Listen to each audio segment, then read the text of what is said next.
네, 3월 12일 주일 예배 오신 우리 성도님들을 주님의 이름으로 환영합니다. 다 함께 자리에 일어나셔서 찬양하며 예배로 하나님께 나아가도록 하겠습니다.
여호와의 산에 오를 자가 누구며 그의 거룩한 곳에 설 자가 누구인가?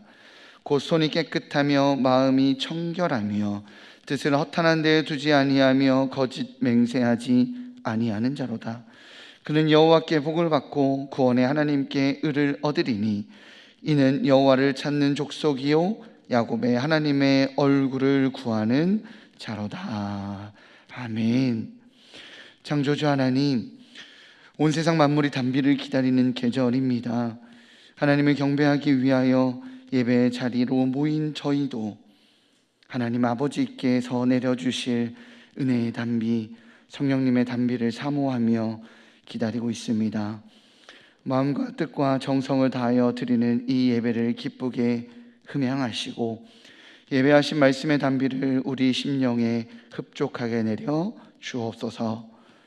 경건한 몸과 마음으로 사순절 기간을 보내고 있사오니 저희의 마음은 골고다를 향하게 하시고 저희의 영안은 십자가를 바라보게 하옵소서. 모든 영광을 하나님께만 올려드리오며 예수님의 이름으로 기원하옵나이다. 아멘.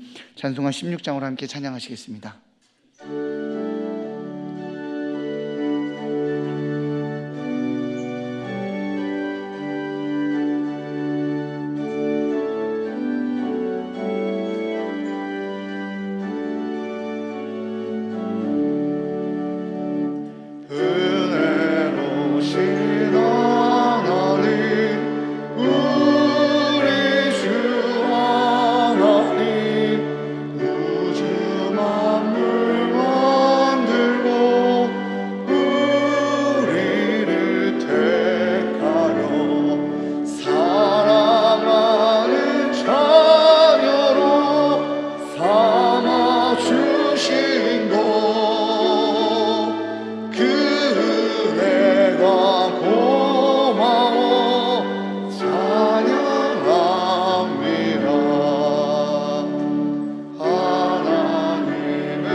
감사하며 찬송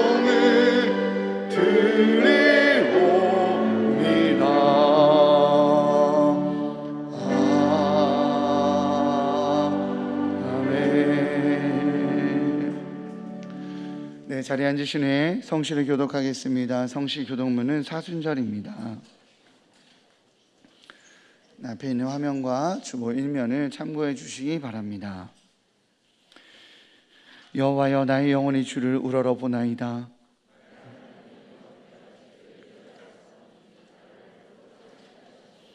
나의 원수들이 나를 이겨 개가를 부르지 못하게 하소서.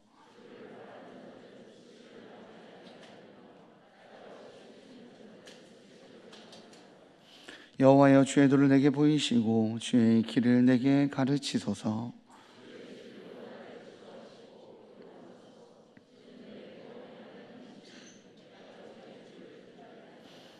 여호와여, 주의 긍휼하심과 인자하심이 영원부터 있었사오니 여호와여, 내 젊은 시절의 죄와 허물을 기억하지 마시고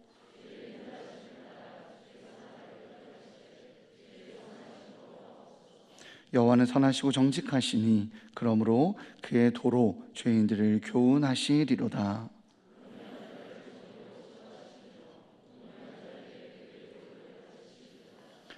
여호와의 모든 길은 그의 언약과 증거를 지키는 자에게 인자와 진리로다. 아멘. 다 같이 기도하시겠습니다.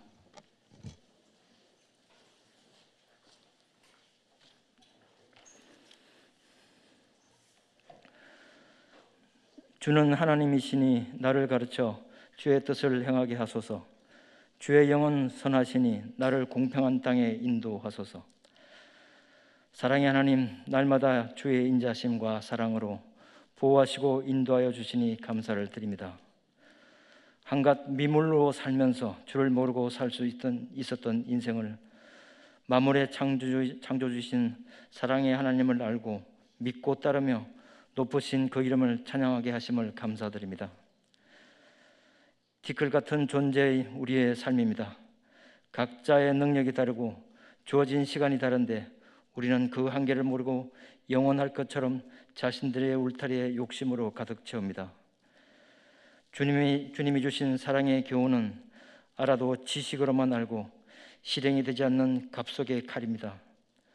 주님의 자녀로서 더욱 떳떳이 자신 있게 남다르게 주님의 사랑을 실천하지 못하는 저희들을 용서하여 주시옵소서. 누구도 예상 못했던 3년의 긴 코로나 시대에 겪어야 했던 닫힌 소통을 뚫어주시고 막힌 교제를 풀어주시옵소서. 사랑의 헌신을 실천하게 하여 이 시대의 선도자이며 이 시대의 구원자로서 우리 그리스도인을 사용하게 하여 주시옵소서.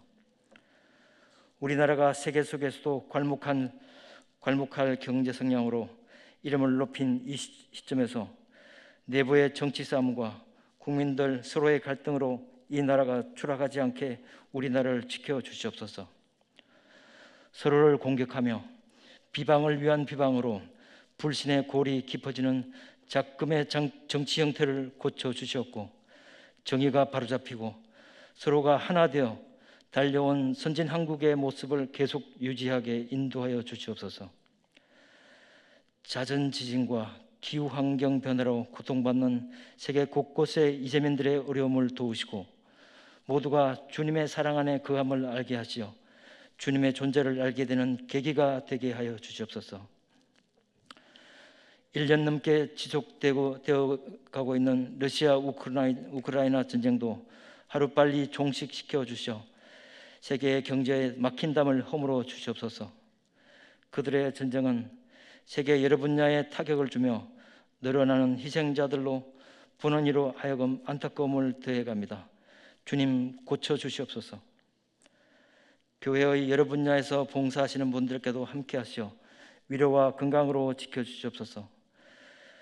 그들의 헌신으로 많은 사람들이 편하고 즐겁게 예배 드릴 수 있게 그들에게 복을 더하여 주시옵소서. 정성과 감사함으로 준비한 시온 찬양대의 은혜로운 찬양을 기쁘게 받아주시옵고 주옥 같은 말씀으로 일용할 양식을 주시는 구영철 위 목사님의 강건함을 간구하며 감사드리며 예수님 이름으로 기도드리옵나이다. 아멘.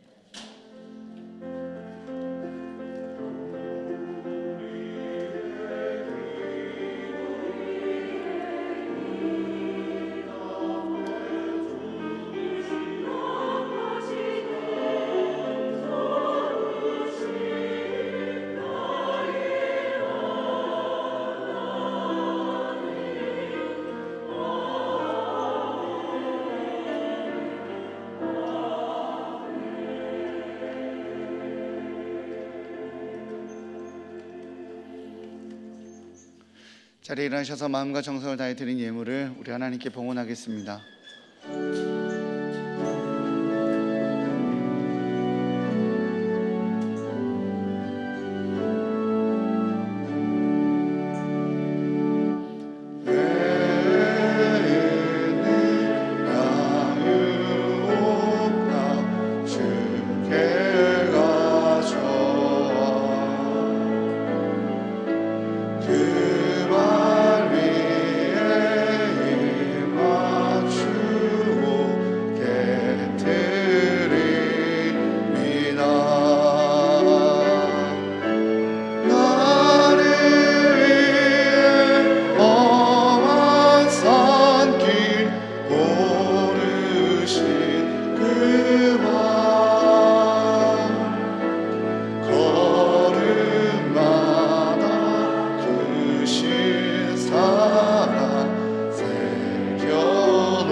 지금도 잃어버린 영혼을 찾고 계시는 하나님 아버지, 사순절의 시간을 은혜롭게 보내게 하심에 감사합니다.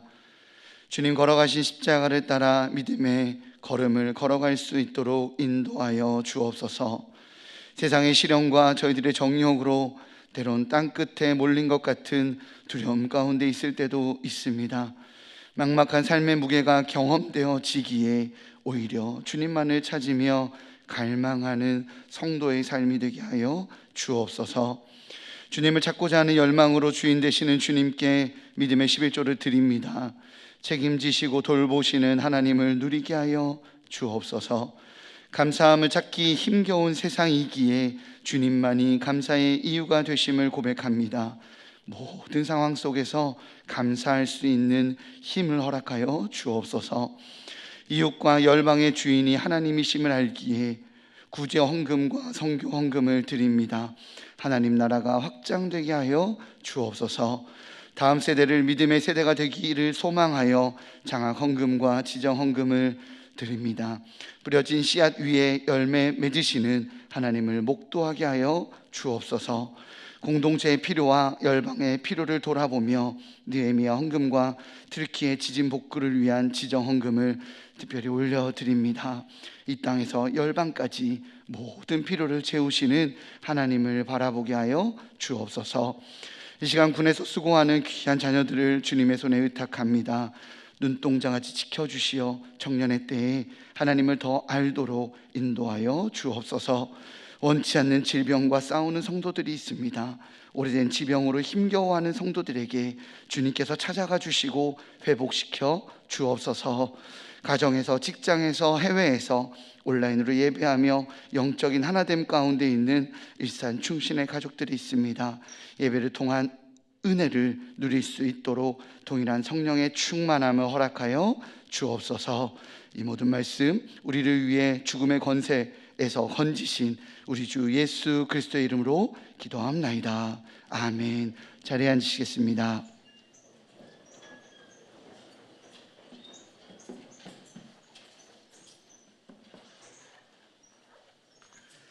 우리 이 시간에는 우리 강희든 우리 남자아이의 아기 첫 예배 후에 우리 부임 인사가 있겠습니다. 강형서 구보들 성도님의 가정에 주신 둘째 이든이 10월 28일 생인데 오늘 하나님 앞에 첫 예배를 올려드립니다. 뭘 봐? 뭘 보니? 너 얼굴이 나와? 네. 기도합시다. 하나님, 오늘 이든이가 하나님 앞에 나와 첫 예배를 드립니다. 예배를 기뻐 받아주시고 헌명하여 주시며 이들이 사는 날 동안 늘 하나님을 예배하며 경배하는 복된 아들 되기에 부족함이 없도록 기름 부어 주시옵소서. 사랑하는 아들에게 아버지 하나님, 할머니의 아버지 그 사랑과 부모님의 귀한 아버지의 믿음의 젖줄이 계속 흘러넘쳐서 아버지 키가 자라고 지혜가 자라며 하나님과 사람 앞에 사랑스러울 뿐만 아니라 하나님을 영화롭게 하는 이 시대의 귀한 인물로 인도해 주시옵소서. 주님의 크신 은혜를 함께 하시기를 원하고 기도하며 예수님의 이름으로 축복하며 기도하옵나이다. 아멘. 낯선 얼굴이야?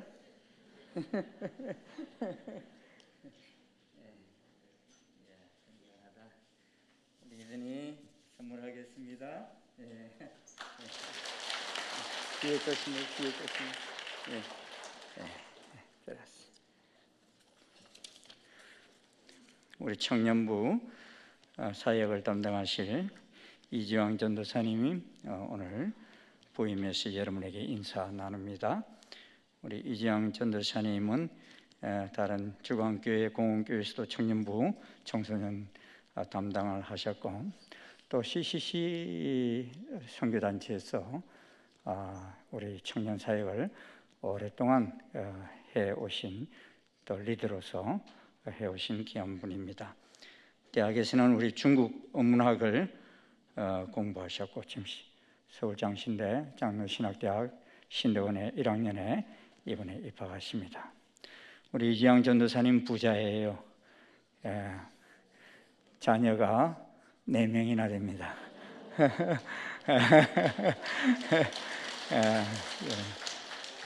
인사하실 때 잘 맡아주십시오 하는 마음을 가지고 힘차게 박수하겠습니다. 차도의 경례.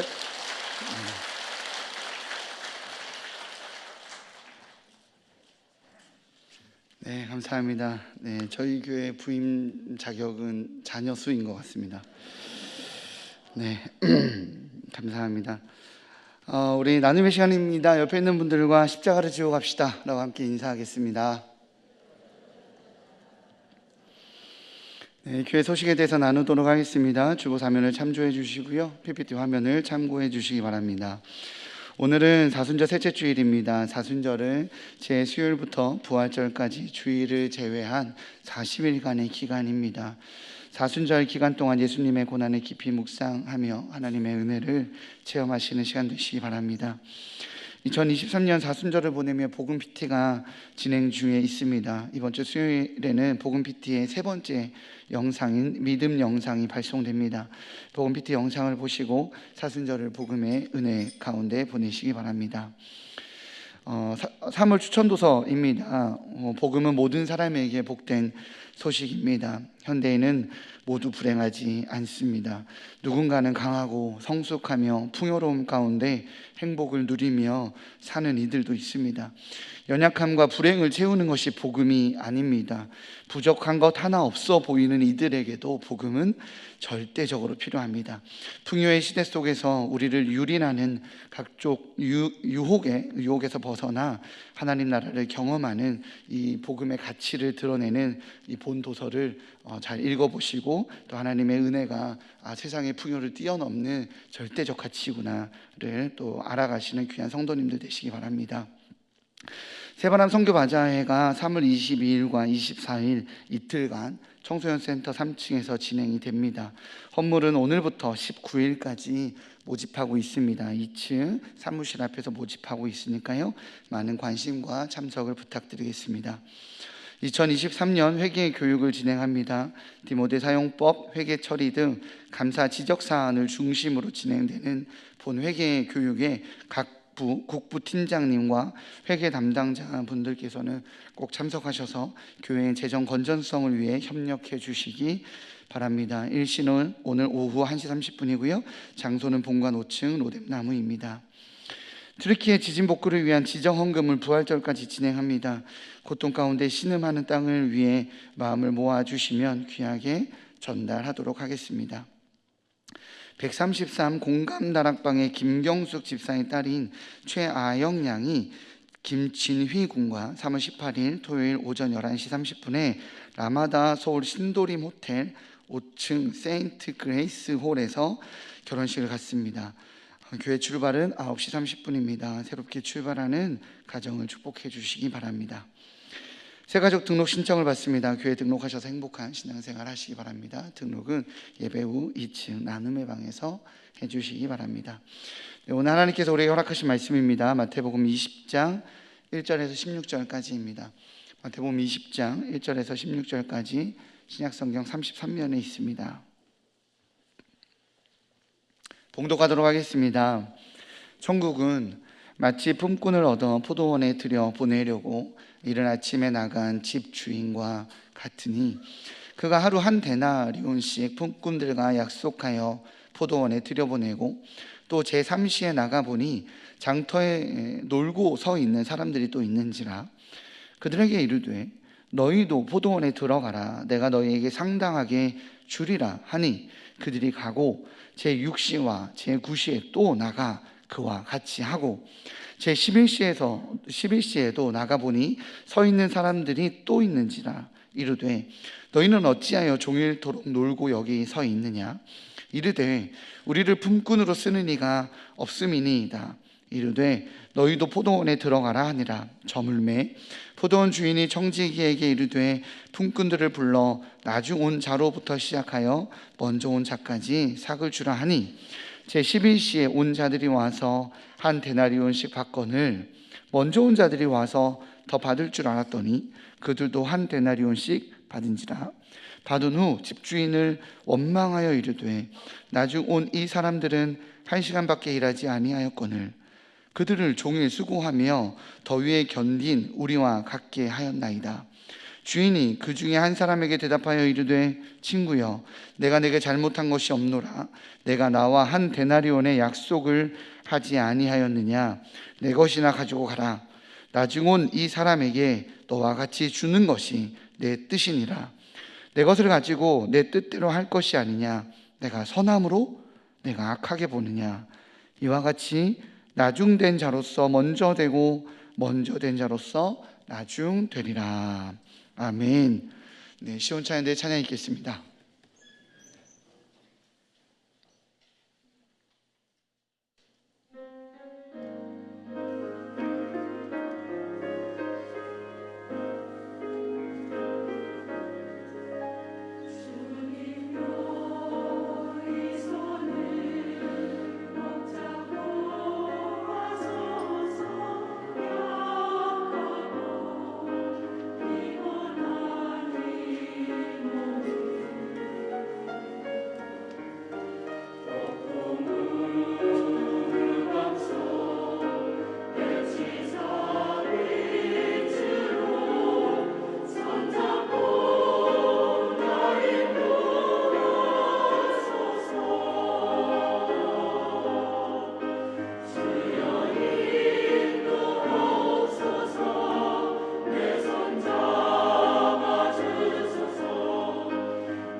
계산적인 이 세대에게 라는 제목으로 하나님 말씀 선포되실 때 많은 은혜 받으시기 바랍니다.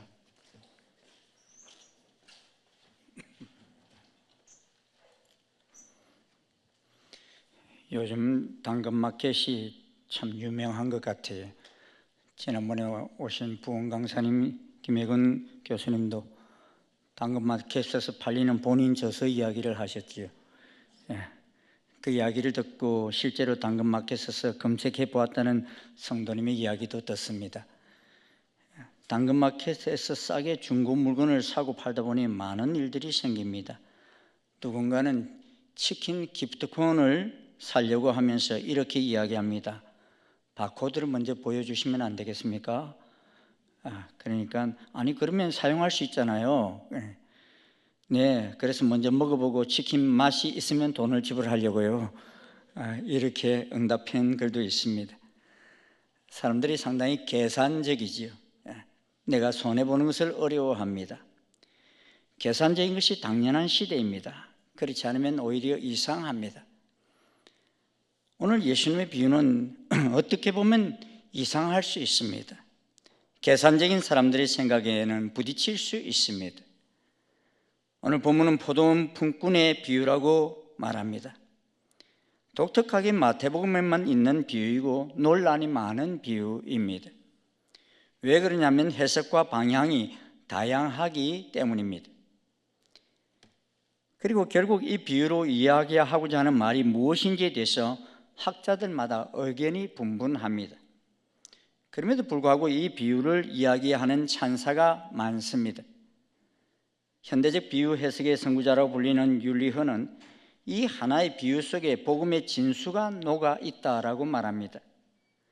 피오레는 예수님의 많은 비유 중 최고봉이라고 평가하고 있고, 푹스는 마태복음의 메시지는 포도원 품꾼의 비유에 이르러 마침내 정점에 이른다라고까지 이야기합니다.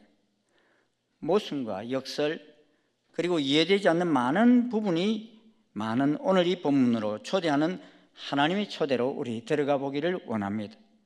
첫째로 우리를 향한 포도원 주인의 긍휼과 인애를 경험할 수 있기를 소원합니다. 오늘 이 비유를 보면 이상한 것이 많습니다. 우리 본문 1절을 한번 읽어보도록 하겠습니다. 시작. 천국은 마치 품꾼을 얻어 포도원에 들여보내려고 이른 아침에 나간 집주인과 같으니, 이 비유의 시작에서 우리는 바로 천국이 어떤 곳인지에 대해서 이야기하려는 비유의 목적을 발견합니다. 천국이 어떠한지를 보여주는 것은 품꾼의 태도가 아니라 집주인의 성품입니다. 즉 포커스는 품꾼이 아니라 집주인입니다. 그러기에 오늘 비유를 일컫는 정확한 표현은 포도원 품꾼의 비유가 아니라 포도원 집주인의 비유가 좀 더 적절해 보입니다. 본문은 마치 어느 인력시장을 보는 것 같습니다. 어느 나라나 일할 사람을 얻기 위해서 새벽같이 사람들이 서성이는 인력시장들이 있습니다. 인력시장은 언제나 시끌벅적합니다. 서로 선택받기 위해서 애를 씁니다. 그런데 본문의 인력시장의 모습은 좀 이상합니다. 왜 그런가 하니 집주인이 일꾼들을 구하러 가는데 한 번에 모든 일꾼들을 다 데려오는 것이 아니라 계속해서 반복해서 나가서 데려옵니다. 이른 아침 오전 6시쯤에 나가고 또 삼시라고 표현되어 있는데 이 삼시, 육시 여기다가 다 6을 더하면 오늘날의 시간이 됩니다. 삼시에다가 6을 더하면 9시죠. 9시. 그리고 12시, 3시, 오후 5시에도 일꾼을 택하기 위해 나갑니다. 그리고 보통 이렇게 많은 일꾼을 모집하러 갈 때 집주인이 가지 않습니다. 넓은 포도밭을 운영하기에 밭의 수확과 소출을 담당하는 청지기가 있는 것이 보통입니다. 그런데 본문에서는 집주인이 직접 와서 일꾼들을 계약을 맺고 데려갑니다. 계약 조건이 무엇입니까? 한 데나리온. 이 한 데나리온은 당시 4인 가구의 하루 최저 생계비입니다. 즉 한 가정이 먹고 살기 위해 최소한의 월급인데 이를 일당으로 주기로 하고 품꾼을 뽑습니다. 그런데 문제는 주인이 품꾼을 뽑는 이유가 이상합니다. 만약 여러분이 넓은 포도밭 농사를 짓는다고 한다면 수확철에 이를 수확할 사람들이 몇 명이나 있어야 할지를 먼저 계산하고 나가서 경험 많은 사람을 우선순위로 하여 아침 일찍 나가서 뽑을 것입니다. 그런데 이 주인은 어떻게 합니까? 6절 말씀 다시 한번 읽어볼까요? 시작. 제 11시에도 나가보니 서 있는 사람이 또 있는지라 이르되 너희는 어찌하여 종일토록 놀고 여기 서 있느냐. 11시라는 것은 오후 5시를 말합니다. 주인은 계속 인력시장에 나가 일자리를 찾지 못해 놀고 있는 사람들을 데려오는데 하루 해가 다 질 때까지 데려왔어요. 이스라엘은 보르추수와 이 밀추수를 마치면 긴 농한기에 접어듭니다. 그런데 이때 주로 수확하는 것이 올리브와 포도입니다. 특히 당시에 포도는 집과 인구가 많아짐으로 말미암아 주로 도심에서 떨어진 곳에 심습니다. 특히나 돌들이 많은 야산이나 언덕 위에 위치해 있습니다. 왜 그런가 하니 건조한 곳이다 보니 이슬이 맺힐 수 있는 돌들이 많은 곳에 포도가 더 잘 자라기 때문인 것입니다. 즉 그 말은 인력을 계속해서 데려 나오기가 쉽지 않다는 말입니다. 그런데 인력 시장에서 종일토록 놀고 서 있는 사람을 다시 찾기 위해서 데려옵니다. 인력 시장에서 마지막 남은 사람은 누구입니까? 인력 시장은 철저하게 경제 논리가 작용합니다. 우리나라에 들어온 외국인만 봐도 알 수 있죠. 처음에는 몸값이 상대적으로 내국인보다 저렴한 동남아 사람들을 주로 택했습니다. 그런데 지금 한국의 농촌에 가보면 이 몽골 사람과 러시아 계통의 사람들이 많습니다. 왜냐하면요, 근육량이 많고 지치지 않는 체력이 있기 때문입니다. 그리고 기술이 있는 사람들을 먼저 선택을 당합니다. 이 철저한 경제 논리 속에서 주인은 철저하게 비경제적인 선택을 합니다. 심지어 일반적으로 오후 6시에 모든 일이 끝나는 상황 속에서 오후 5시에 굳이 나가서 사람을 모집합니다. 어쩌면 인력시장에서 포도원까지면 길을 도착해서 일하라고 하면 작업시간이 거의 끝나는 그때입니다. 주인의 비경제적인 생각과 방법은 계속됩니다. 이제 오후 6시가 되면 일당을 계산해 줍니다. 그런데 마지막 1시간도 채 일하지 않는 사람부터 값을 먼저 지불하라고 말합니다.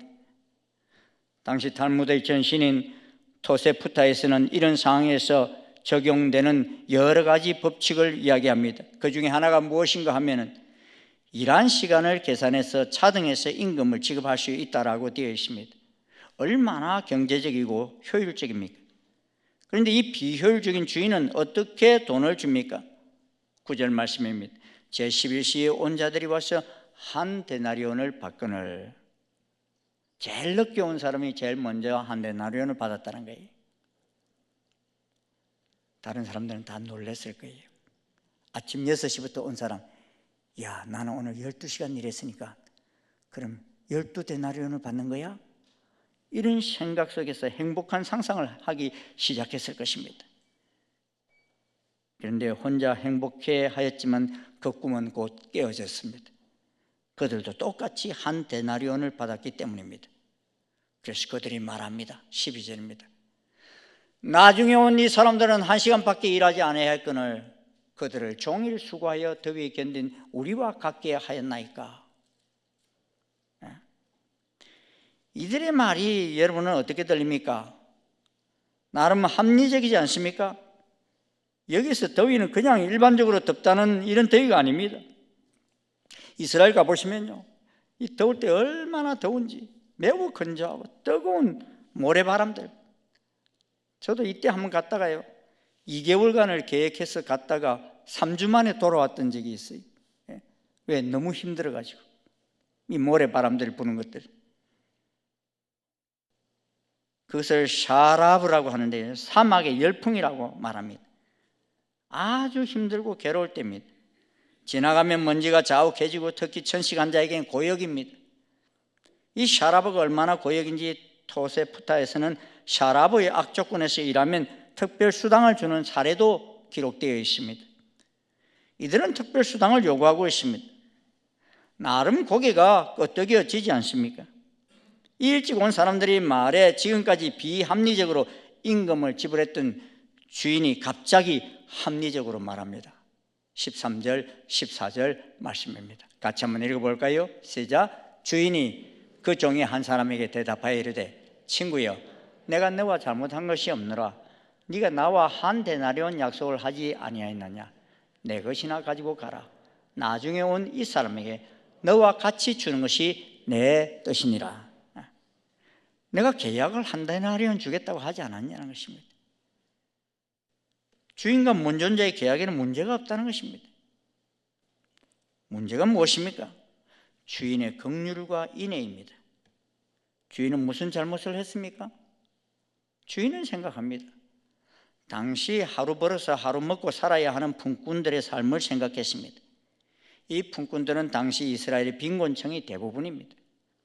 하루를 벌지 못하면 하루를 굶는 것을 고민해야 하는 사람들입니다. 그러기에 그 주인을 향해 분노하는 자들에게 주인은 말합니다. 친구여. 이 아랍어 성경에서는 이 부분을 이렇게 표현하고 있어요. 어이, 거기 씩씩대고 있는 사람. 이렇게 말하고 있어요. 이 주인의 인애와 긍휼을 받지 못하는 사람은 오히려 선하게 보지 못하는 사람입니다. 왜 그렇습니까? 사촌이 땅을 사서 배가 아픈 것 아니겠습니까? 상대방이 받은 은혜를 보며 오히려 내가 불공평하게 받는 것 아닌가 바라보는 분노 때문은 아니겠습니까? 그래서 15절 후반절 표준세번역은 이렇게 이야기합니다.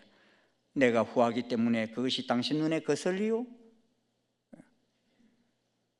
천국은 무엇입니까? 이 긍휼과 인애로 가득 차 있는 하나님의 태도입니다. 하나님의 종들을 바라보는 하나님 모습은 어떠합니까? 먼저 온 자이든 늦게 온 자이든 하나님은 자신에게 온 자들이 굶주리는 것을 원치 않습니다. 모두에게 주시는 천국의 기쁨을 허락하기를 원하십니다. 하나님 품 안에 있는 자들은 누구라도 이 천국을 놓치지 않기를 원하십니다.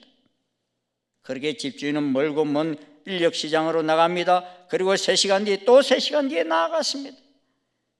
이제 일할 사람이 충분하다고 정직이는 만류했을지도 모릅니다.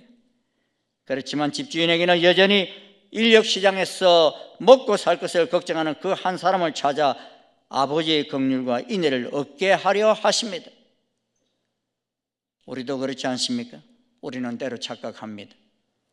나의 의와 나의 수고와 나의 노력으로 하나님의 믿음에 다다른다고 착각합니다. 하지만 하나님이 주시지 않으면 우리는 어느 누구도 그 귀한 하나님의 사랑을 알 수 없습니다. 그 보혈의 깊이를 알 수 없습니다. 여러분, 모든 것이 하나님의 은혜입니다. 맞습니까? 하나님은 공평하신 분이십니다. 맞습니까? 그런데 우리는 그런 하나님을 불공평한 하나님처럼 여기고 있지는 않습니까? 한 아버지와 아들 썰렁이가 대화를 합니다. 아버지가 말합니다. 썰렁아, 두 개에다가 2개를 더하면 4개지. 그러면 4개에다가 4개를 더하면 몇 개냐? 그러니까 썰렁이가 말해요. 그건 불공평해요. 왜? 아빠는 쉬운 걸 풀고 나한테는 어려운 것만 풀게 하려고.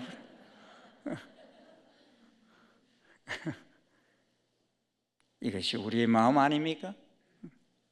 그 크신 인애와 사랑으로 대하시는 하나님을 잊지 마시기를 바랍니다. 둘째로 우리를 향한 하나님의 고난과 사랑을 경험해야 합니다. 오늘 본문은요, 구조적으로 특징이 있습니다. 19장에서부터 20장은 이 교차 대구법을 이루고 있습니다.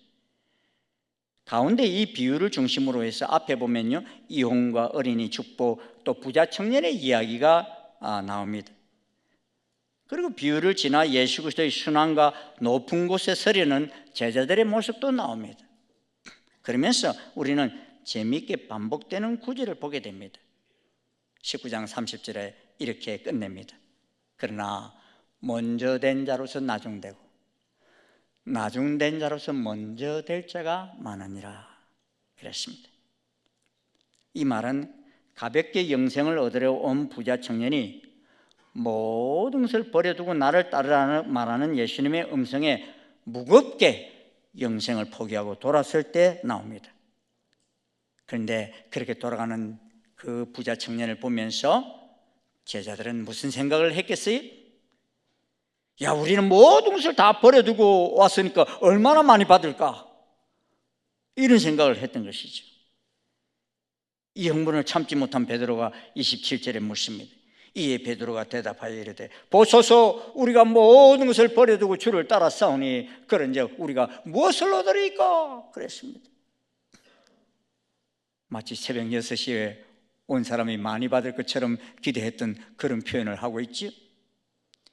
그래서 예수님은 인자가 자기 영광의 보좌에 앉을 때라는 시기를 이야기합니다.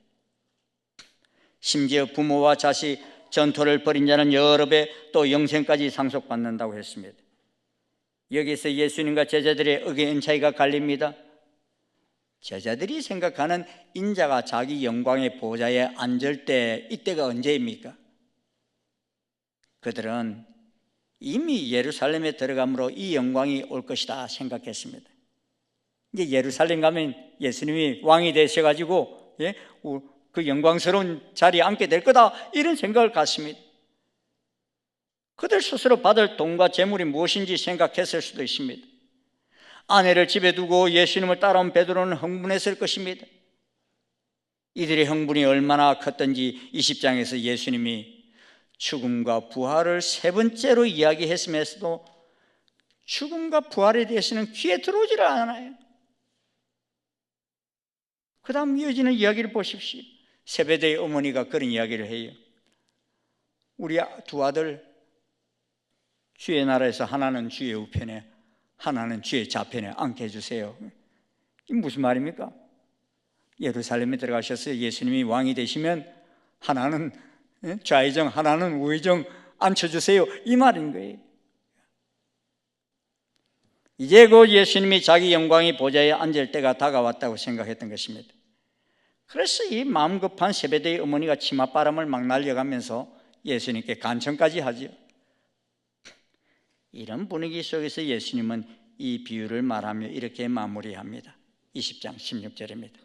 이와 같이 나중된 자로서 먼저 되고 먼저 된 자로서 나중되리라. 아까는 될 자가 많다고 그랬는데 이제는 되리라, 이렇게 말씀하십니다. 마치 같은 말을 반복하듯 이 비유를 샌드위치로 감싸듯이 이 말이 배치되어 있습니다. 이 의도는 무엇입니까? 만약 우리가 이 비유 속에 나오는 품꾼이라고 생각해 봅시다. 우리는 새벽같이 일어나서 오전 6시에 인력시장에 나가서 주인의 선톡을 받은 사람입니다. 그리고 종일 일해서 20만 원을 받았어요. 그런데 오후 5시 온 자도 1시간 일하고 20만 원을 받아요. 여러분, 내일 그 주인이 부르면 여러분 올 거예요, 안 올 거예요? 예? 안 와요. 기분 나빴어. 지금 이 내용이에요, 여러분. 이스라엘에서 11년간 사역했던 류 모세 선교사는 열린다 비유라는 책에서 이 부분을 이렇게 해석합니다. 포도원에서 일하는 것은 예수님의 순환에 동참하는 것이다. 예루살렘에 도착하자마자 예수님이 제자들에게 줄 수 있는 보상은 자신이 겪게 될 순환밖에 없다. 품꾼들이 모두 한 데나리온 품삯을 받는 것처럼 제자들 모두에게 똑같은 순환이 주어질 것이다. 그러면서 이 비유는 제자들에게 이렇게 들렸을 것이라고 말합니다. 예수님의 비유는 자신을 따르는 제자들에게 자신이 가려는 순환의 길에 동참하라고 초청하는 결단의 부름을 내포하고 있다. 제자들은 여전히 자신이 받을 상만 생각하고 있어요. 그런데 예수님은 그들을 바라보며 자신이 걸어갈 길을 이야기하고 있습니다. 여전히 모두에게 긍휼함으로 초청하는 예수님의 그 초청은 순환의 날로도 우리를 초청합니다.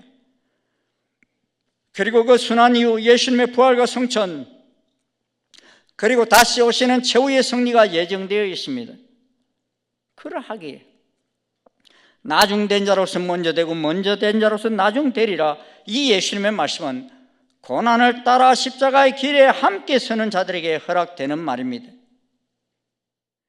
영광을 바라지만 고난에는 함께하지 않는 자들에게 허락되지는 않습니다. 고난과 영광을 겸하여 받고 부르시는 예수 그리스도의 고난에 동참하는 자들을 주님은 찾으십니다. 우리의 삶은 어떻습니까? 먼저 온 자들처럼 나의 수고를 바라보고 먼저 온 자들처럼 다른 사람과 비교를 하며 나의 영광만을 바라보고 있지는 않습니까? 천국을 향하여 긍휼과 인애가 풍성한 주인을 향한 사랑으로 신을 벗는 그 영광의 삶을 살아가고 있습니까? 하나님을 따른다는 것은 영광의 삶입니다. 만유의 창조주이신 주님이 무엇이 부족해서 우리를 불렀겠습니까? 당시 이스라엘에는 후견인과 의뢰인 개념이 있습니다. 의뢰인은 후견인의 도움으로 살 수 있습니다. 후견인은 다수의 의뢰인을 둠으로써 자신의 명예를 높일 수 있습니다. 의뢰인은 후견인의 언덕을 입고 살지만 만약 후견인의 명예를 높여야 할 일이 생기면 만사를 제쳐놓고 달려가고는 했습니다. 특히 전쟁 시에는 더욱더 그리했습니다. 우리에게는 우리의 삶을 책임지는 후견인 같은 하나님이 계십니다. 그 하나님의 명예를 위한 그 전쟁이 계속되고 있다는 사실을 아십니까? 예수 그리스도의 고난과 부활로 우리에겐 승리의 시간이 다가옵니다. 사망과 어두운 권세를 깨뜨리고 예수님은 부활하셨습니다. 그리고 다시 오실 예수님을 기다리며 오후 5시 같은 이 마지막 때까지 하나님 나라 건설을 위해 애쓸 자를 찾고 계십니다. 예수님과 함께 고난받으며 예수님과 함께 죽음까지 나아갈 주님의 헌신된 제자를 말입니다.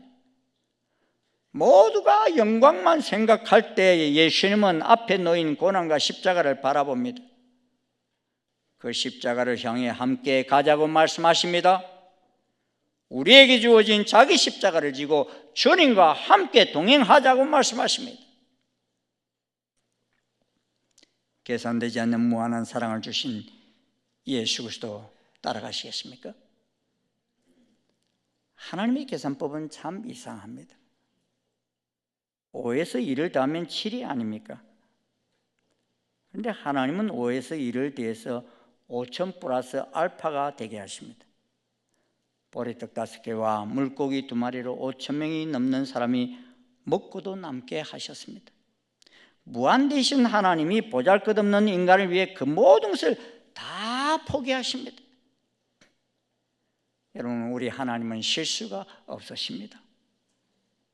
그렇지만 하나님은 계산적이지 않습니다. 그러하기에 하나님은 인간이라는 피조물을 위해서 자신의 사랑하는 아들을 내어주셨습니다. 만약 계산대로 한다면 죄의 삭은 사망이기에 모든 사람들이 다 지옥 백성이 되어야만 합니다. 그런데 계산대로 하시는 것이 아니라 인애와 긍휼로 하셨기에 그 아들을 죄의 값으로 대신 내어주셨습니다. 이것이 하나님의 나라 계산법입니다. 우리는 구원받을 자격이 있어 받은 것이 아닙니다. 용납하시는 하나님의 자비 덕분입니다. 공평하신 하나님은 우리의 작은 노력이라도 크게 여기시고 후하게 셈을 쳐주십니다.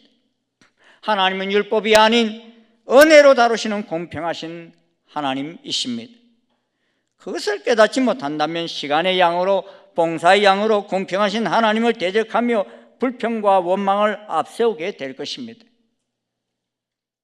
그러므로 율법이 아닌 은혜로 다스리시는 하나님의 공평에 감사하며 은혜의 감격으로 우리는 일해야 할 것입니다.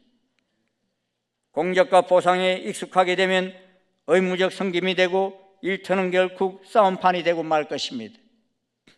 천국은 일한 만큼 보상을 요구하는 것이 아니라 주시는 대로, 처분하는 대로 주인의 뜻에 맡기는 곳입니다. 봉사는 시간의 양이 문제가 아닙니다. 주어진 일을 감당하는 태도가 중요합니다. 나 같은 사람을 충성되이 여겨 일을 맡기셨다는 태도와 마음을 보십니다. 직분을 받았다면 억지로 봉사하지 말아야 합니다. 남보다 헌금 더하고 기도 더하는 삶은 귀한 일입니다. 그러나 보이려고 하거나 보상을 요구한다면 어찌 복이 되겠습니까? 토레이 박사님이 호주에서 집회를 할 때 강단에 쪽지 하나가 이렇게 올라왔어요. 쪽지 이렇게 적혀 있어요. 박사님, 저는 기도 제목이 있습니다. 오랫동안 기도했는데 응답이 없습니다. 3대째 신앙생활을 하고 있고 25년 동안 교회학교 교사로 봉사했고 20년 동안 장로로 충성을 다했습니다. 그런데 왜 하나님은 내 기도를 들어주시지 않습니까? 하는 것이 기도 쪽지의 내용이었어요. 그때 토레이 박사님은 이렇게 대답했어요. 당신이 그렇게 살았기 때문에 기도 응답을 받지 못한 것입니다. 당신은 지금 예수님의 이름으로 기도한 것이 아니라 당신의 이름으로 기도하고 있습니다. 당신의 공로를 내세워 기도하고 있습니다. 공로의식을 버리기 전까지 기도는 절대로 응답되지 않을 것입니다. 품삯을 구하지 말고 은혜를 구하라는 것입니다. 자신의 공로를 바라보며 불평하지 말고 하나님이 주신 은혜를 통해 감격으로 일하는 자가 되라는 것입니다. 나중된 자의 은혜를 깨달으시기를 바랍니다.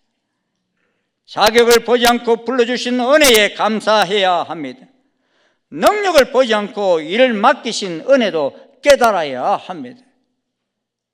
사랑하는 성도 여러분, 목사의 직분, 집사의 직분, 권사와 장로의 직분 속에서, 그리고 어떠한 직분 속에서 여러분이 투자한 시간과 물질과 열정의 대가를 바라십니까? 보상받기를 원하십니까? 그것 때문에 마음에 원망이 생기십니까? 천국은 그런 자의 것이 결코 아님을 잊지 마셔야 합니다. 처음으로 돌아가십시다. 우리의 부름은 은혜였음을 잊지 마십시다. 오늘 우리의 우리됨이 전적인 하나님의 은혜였음을 고백하십시다. 진정으로 처음 부르심의 감격 속에서 눈물 흘리며 울부짖었던 처음을 확인하심을 통해 하나님의 은혜의 삶을 고백하시는 우리 모두가 되기를 소원합니다. 어느 날 공부를 많이 한 목회자가 자신의 평생을 건 설교를 하겠다고 사람들을 초청했습니다. 사람들은 그 목회자가 어떤 설교를 할지 기대하며 모두가 교회로 모여들었어요. 사람들이 다 모이자 그는 불을 끕니다. 그리고 촛불을 하나 들고서는 그 촛불을 가지고 십자가상으로 나아갑니다. 십자가상으로 나가서 한쪽 손, 못자국이 있는 그 손을 비춥니다. 그리고 반대편 손, 그 손목을 비추고, 그리고 그 초를 가지고 못이 박혀 있는 예수님의 발을 비춥니다. 그리고서는 마지막으로 예수님의 얼굴을 비추며 말합니다. 이것이 우리를 향한 하나님의 사랑이며 믿음입니다. 계산을 넘어선 하나님의 이 사랑을 경험하셨습니까? 그리고 그 사랑은 우리를 초대합니다. 그리고 그 사랑은 우리와 함께 영광과 더불어 고난의 길로도 함께 가자고 초대하십니다. 로마서 8장 17절은 말씀합니다. 우리 한번 주님의 말씀이라 생각하며 같이 한번 읽겠습니다. 시작. 자녀이면 또한 상속자 곧 하나님의 상속자요 그리스도와 함께한 상속자니 우리가 그와 함께 영광을 받기 위하여 고난도 함께 받아야 할 것이니라. 여러분, 그리스도와 함께한 상속자이십니까? 이제 일할 때가 거의 끝나가는 오후 5시와 같은 세상입니다. 이때 추수할 것이 많은 포도원 같은 하나님 나라 건설 현장에 우리를 마지막까지 부르고 계시는 주님이십니다. 하나님의 이 긍휼하신 사랑의 부르심에 감사함으로 응답하며 우리 모두가 자기 십자가를 지고 함께 나아가는 이 복된 사순절이 되시기를 주의 이름으로 축원합니다. 기도하시겠습니다. 고맙습니다, 주님. 우리가 무엇이길래 하나님께서는 독생자 예수님까지 보내주시며 우리의 죄값을 다 지불하게 하시고 우리를 부르셔서 하나님의 동력자가 되게 하신 아버지 그 크신 은혜 감사합니다. 오후 5시와 같은 이 마지막 때까지도 주님은 포기하지 않고 우리를 불러주시며 마지막 하나님의 나라 건설을 위해 최선을 다하며 나아가기를 소원하시는 아버지, 그 부르심을 오늘 저희들이 듣습니다. 주님, 저희들이 아버지 하나님, 우리의 공덕을 내세우는 어리석은 자 되지 않게 도와주시고 주님이 베푸신 그 은혜와 긍휼을 바라보며 감사함으로 달려가는 저희들 되게 도와주시옵소서. 그래서 정말 그 은혜에 감격하며 마지막까지 달려감으로 말미암아 하나님의 나라 그 귀한 성에 들어갈 때 주께서 우리를 부르시며 우리에게 씌워주시는 생명의 면류관을 바라보는 저희 모두가 되게 역사해 주시옵소서. 이 사순절 주님의 그 긍휼과 사랑을 깊이 생각하며 나아가는 복된 절기 되기를 소원하며 예수님 이름으로 기도드리옵나이다. 아멘. 자리에서 일어나셔서 458장 찬송 함께 부르시겠습니다.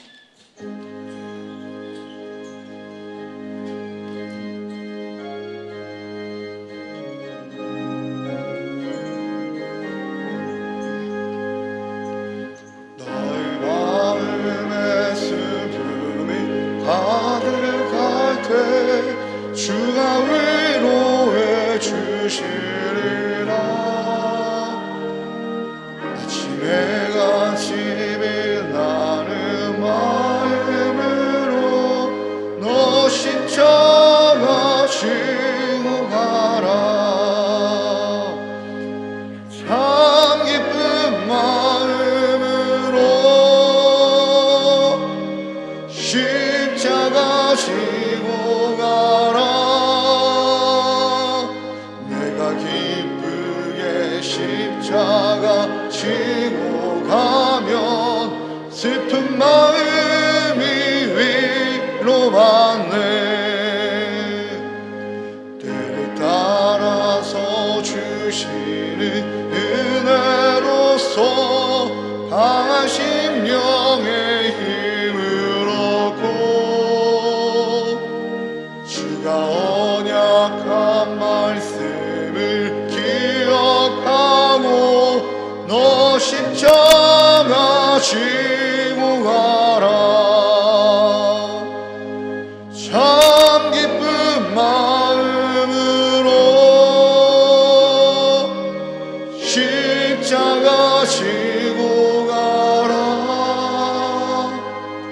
내가 기쁘게 십자가 지고 가면 슬픈 마음이 위로받네. 내가 맡은 이 성실히 행할 때에 주님 앞에서 상 받으리. 주가 베푸신 은혜를 감사하며 너 십자가 지고 가라. 참 기쁜 마음으로 십자가 지고 가라. 내가 기쁘게 십자가 지고 가면 슬픈 마음이 위로받네.